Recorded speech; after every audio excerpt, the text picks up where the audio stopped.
You and Woodman fled the scene. The killer pointed at us. We didn't do anything. Why would you possibly think that was us? Well, there's not too many people that fit the description of a doctor looking for his eye on the ground with his black attorney. This was a very personal story for writer and director David O. Russell. What were the conversations when it initially started out? We talked about some ideas, about some vague ideas of characters for a few years, and we just started saying about how we wanted to see people who overcome adversity, who have optimism, who believe in hope, who believe in joy. We took 6 years about doing that. And don't get me wrong, I was just there as kind of an assist to David. It's all him, it's all his story and all his writing and everything. David had taken from this character, Smedley Butler, this real general from that period between the First and the Second World War, who I was not aware of, but fascinated by, as anybody would be. He was a hero, and yet he was just somebody who had demonstrated courage over and over again. I didn't know that anybody like that at that time existed. David is you've never seen someone direct the way David directs. Sometimes you're watching Mike Myers and Michael Shannon talk about improvised bird watching stuff with David egging them on and giving them material for 45 minutes, and you're thinking, surely it can never be in the movie, and then it's my favorite thing in the whole movie. What other actors were you looking forward to meeting and working All with? of them. It's like being at Madame Tussauds, you know what I mean? It was it was crazy. When you work with someone like De Niro, I had the same thing when I first met Paul McCartney and Mick Jagger, which is you're going, so those are the molecules that make up Robert De Niro, you know what I mean?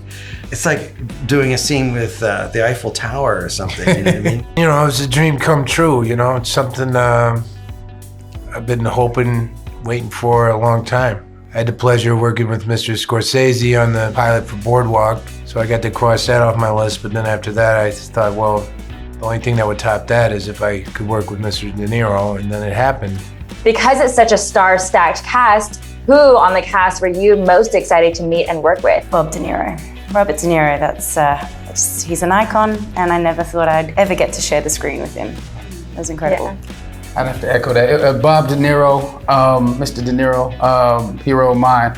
Also, too, just Chris Rock for what he meant to my childhood, just growing up seeing his stand-ups. He's an icon. He's one of the greatest comedians of all time, like Richard Pryor. He's in that same room, at least, in my opinion. So it's definitely Mr. Rock. Excuse me. Hello.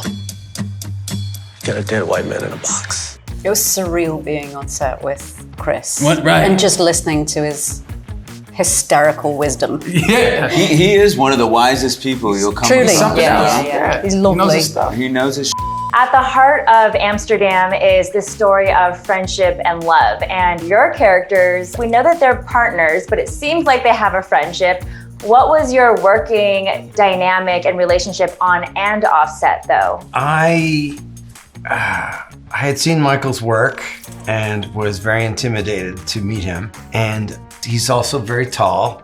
Well, they put us right next door to each other in the place we were staying out in LA, because neither of us live in LA. We did have balconies. We could go out on the balcony and wave at each other. So that really deepened the relationship, I think. Yeah. And there was some tapping on the walls and some screaming sometimes, actually. Some screaming. I tend to scream. I hope he's okay over there. Yeah, it wasn't.